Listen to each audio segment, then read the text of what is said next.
Hello and welcome to a brand new show of Redefining Classroom. Today we would be focusing extensively on how the new normal has changed the education system. Yes, how symmetric learning now will become asymmetric learning. Online education is the flavor of the moment. But what is the effectiveness and what is the right way to really measure online or the digital learning, and how can one really apply it? So to understand how how digital learning or online learning has evolved and will evolve, I have with me three of the finest organizations which offer courses across the spectrum on online learning. It gives me great pleasure now to welcome on board Mr. Anand Agrawal, founder and CEO with EDX, Vamsi Krishna, co-founder and CEO with Vedantu, and Jishan Ayat, founder and CEO with Topper. Gentlemen, good evening to all three of you. Thank you for joining us. Mr. Agrawal, I'll take the liberty of starting with you first. I guess the online learning is something which needs no introduction. We all know that there has been an exponential jump in online learning because of lockdown. So before we get into specifics, what's been your experience? And has the traffic remained same even now that lockdown has got lifted? The world went from just 3% of the world learning online in the February timeframe. And in March, 100% of the world went to learning online as we went into lockdown due to coronavirus. On edX, we saw exponential growth starting in March. We enrolled more new people in the month of April, 5 million new unique learners from all over the world, as we did in the entire 2019 year. So we accomplished more in 1 month than we did all of last year. So there was a 10x increase in enrollment. And people are coming for many reasons. We did a survey. 38% of them are coming because they have more time on their hands, they want to learn something new. 25% of people, and this is particularly true from the traffic in India, are coming because even if they are working, they want to learn new skills that are pandemic proof, so that if future things like this hit us, they can get jobs in areas that are particularly resistant to pandemics. And from India, our traffic went up not by 10x, but by 30x.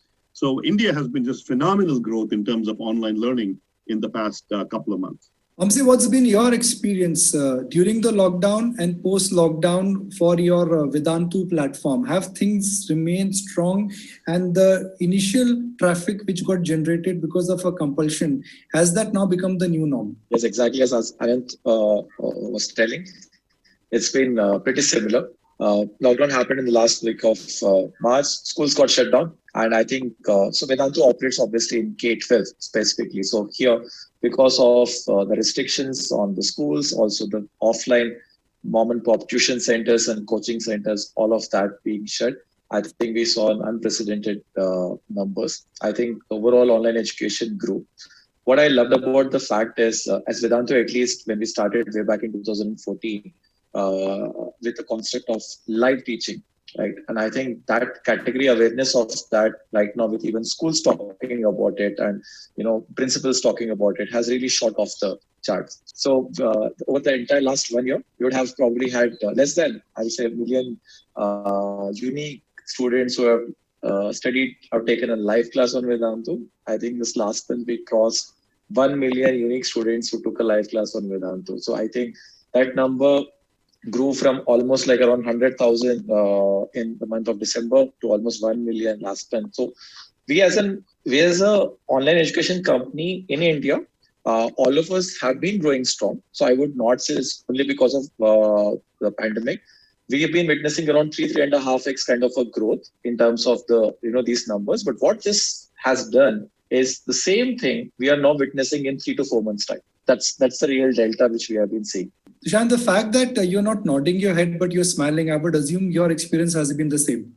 That's right, Nikunj. 1 year ago, last July, our traffic numbers were about 6 million. This July, our traffic numbers are 32 million. And 15 out of 32 million probably came in the last 4 months. So the amount of traffic growth has been, and rightly so, because essentially it's the mind share that got captured. So everyone started to look online for learning.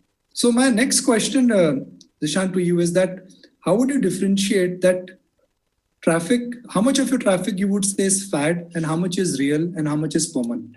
This is not an entertainment category, right? Learning is the toughest category, especially learning for kids is the fourth or fifth thing that they want to do. They want to go out and play. If they can't do that, they want to go play video games. If they can't do that, they want to spend time on online apps like Snapchat or WhatsApp. So learning destination traffic is the most filtered traffic. It's not the casual traffic at all.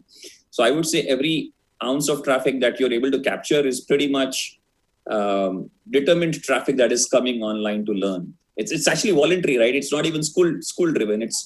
You're not forced to learn. You can do anything you want to do, and yet you're ending up at a learning site, which means there is some driver there. So definitely not fad. Definitely not going away anytime soon.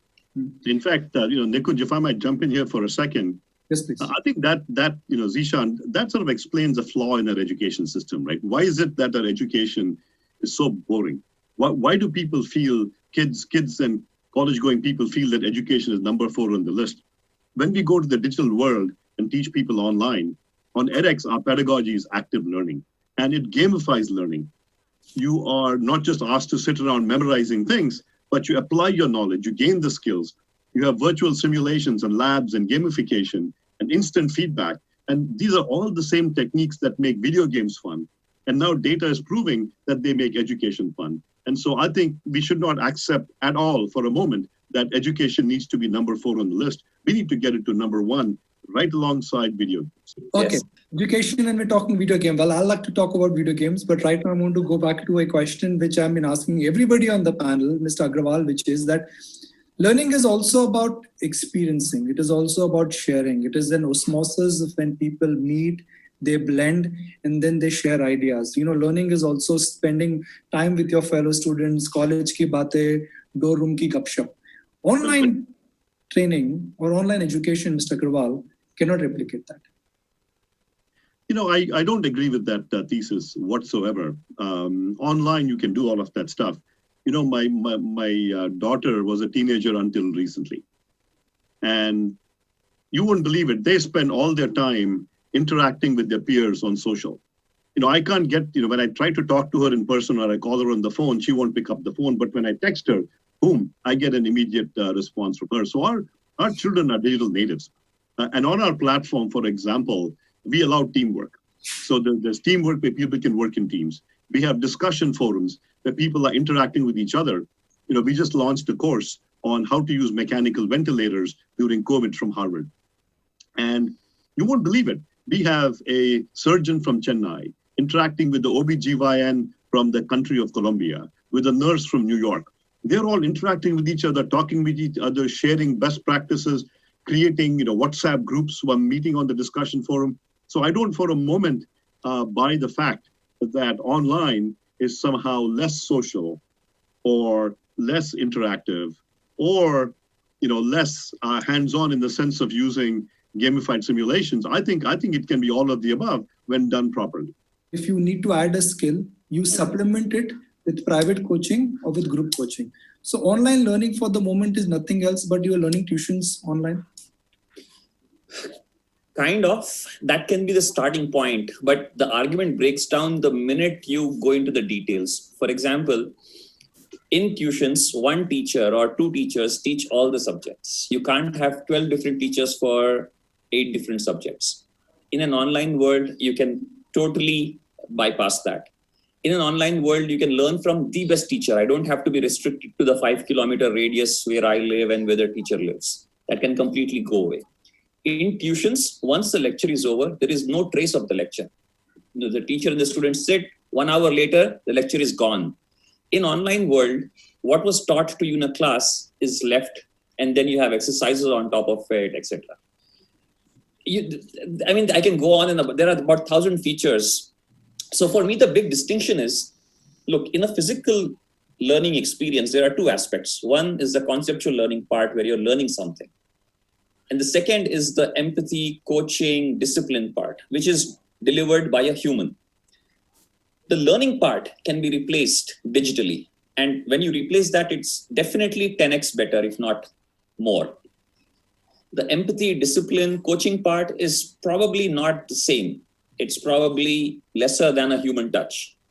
But the other thing compensates so much that, digital experience can still beat the pure physical experience. And that's why probably the phygital is a better way to go, where, I can be a good empathy coach and I can know nothing about physics and yet help you ace physics in IIT because I have all the digital tools to help you do that.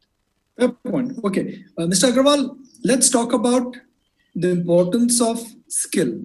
You may fill your learning gaps by adding a skill on one of the platforms. But do you think in today's competitive job market, traditional schools, traditional MBAs, Ivy League colleges would still be preferred? It does not have to be a choice between an online platform versus a credential from an Ivy League school. Because take edX, for example, today they come together. Virtually all the Ivies, Harvard, Princeton, Cornell, Columbia, they're all on edX. Similarly, Oxford, Cambridge, IIT Bombay, IIM Bangalore, they're all offering credentials on edX. And some of them have even begun offering degrees. So we have a $10,000 computer science degree you can learn completely online from UT Austin. It's a top 10 ranked school. So you can get even full degrees on edX from top universities from India or the world. So there is no dichotomy today of you get a degree from or a credential from this university in person, or you take it from an online course. So edX will bring the two together. And data, to me, ultimately, we are a data-driven society today, and data bears it out. So we have a credential on edX called MicroMasters. In this today's world, fast-moving world, people don't have time to go get full degrees. So we've launched smaller credentials called MicroMasters and MicroBachelors. MicroMasters are about 25% of a master's degree, and MicroBachelors are about, I would say, 3 to 6 credits worth of learning. In the MicroMasters, when we've done surveys of our learners, and millions of learners have taken MicroMasters on edX already, what we are learning as we do surveys of learners who've completed these credentials, first of all, they're posting these credentials on their LinkedIn profile or on the other job sites. They're also putting 50% of them are listing these on their resumes. And they are seeing career advancements. Surveys are telling us that 91% of the people that have earned MicroMasters credentials have seen a career advancement within 3 months, where a career advancement might be defined as a new job, a pay raise, or a promotion. And so we can do these kinds of testing, and we can do these kinds of data analysis, as my colleague on the show, Vamsi, pointed out. Digitally, we can get all this data and prove that these things are working. And many employers are hiring based on that. So we have a partnership with Edtech Mahindra. And Edtech Mahindra, for example, if you're from India and you complete one of 10 MicroMasters in topics like AI and data science and IoT and others, you can get a job interview at Edtech Mahindra. So more and more companies are now looking at these kinds of technologies and online approaches, not just to hire people, but also to promote people within the companies. Okay. Before I move back to get more specifics about where the entire model is headed, Mr. Agrawal, my question to you is that just for our viewers, could you outline 3 of your most popular courses in last 3 months and 3 courses which you think perhaps are courses which people should focus on because those courses would be in demand? First of all, we have learners on edX ranging from 4.5 years of age to 98 years of age. And the range of courses varies a lot. For the young children, our courses on sharks and the courses on Scratch programming are hugely popular. And for the older people, we have a course on happiness from Berkeley. And for people who are working in companies, happiness at work tends to be very, very popular. But if you look at the median learner on edX, pretty much people who are looking to upskill, the most popular courses we see are in 3 areas. One is computer science. Our Introduction to Computer Science from Harvard, CS50 by David Malin, or the course on Introduction to Python and Computational Thinking from MIT are 2 extremely popular courses. In data science tends to be extremely, very, very popular. And we have courses on introductory data science how to use data and how to reason about data, this course tends to be very, very popular. And then, of course, we have what you might think of as a small MBA, like a micro MBA. It's a micro master's in business from IIM Bangalore, where you're learning many aspects of business: marketing, strategy, accounting, human organizational behavior, and so on, from top professors in the field. You're not getting a full MBA, but you're learning pieces of all the techniques. That tends to be extremely popular, particularly in India. If your child wants to learn a course, let's say Topper or Beiju or a DTX, what will you tell your child? Nahi, competition hai. In fact, I encourage her to go and take everywhere. That's a live feedback. Nothing can be nothing can come close to that. That probably your old child taking it and giving you feedback. That feedback will really take it to your heart and go about it. Yeah. Zishan, let's throw in the Indian education system. It's completely divided. It is something where there are parts which are subsidized by the government. There are parts which perhaps are still not affordable. Right. How do you think the online education system will bridge things? Online education system, some would argue today, A, it is paid. B, you need access to an internet. C, you need access to a device. And in India, all three things coming together is still a minority, not a majority. I would sort of disagree there. Access to device in India is a sustenance issue. You might be able to live without a device because of your privilege, but try asking anybody else. They won't be able to live without a device, right? So device becomes means for livelihood for many, many people. Maybe not the bottom 20% people, but beyond that, device is super important. Second, data in India is super accessible, and we should all be thankful for whatever happened to Indian data, but data in India is super accessible to majority of the population.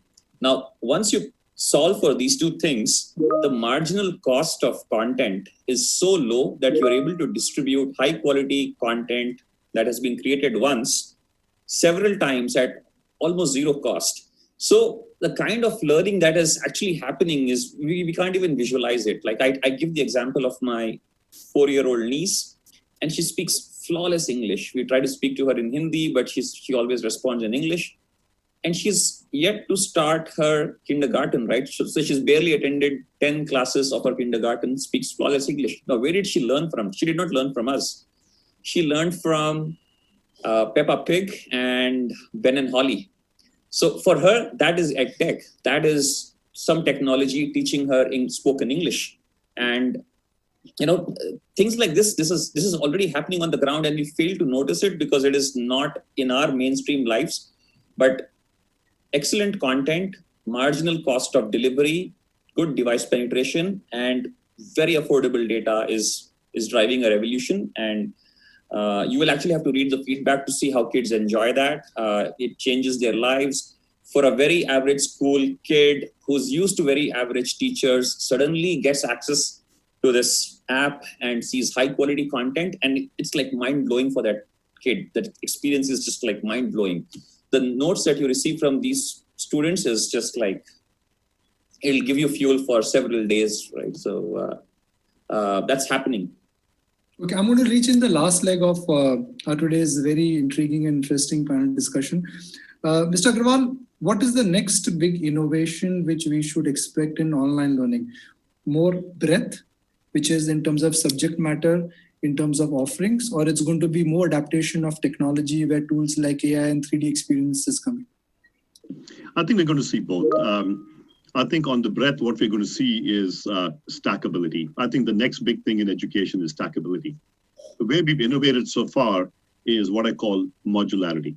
Instead of full degrees, we've now created a number of smaller credentials, whether it's on WAMSI or Topper and edX and so on. On edX, we have micro bachelors, we have professional certificates, and we have micro masters. These are smaller credentials than full degrees.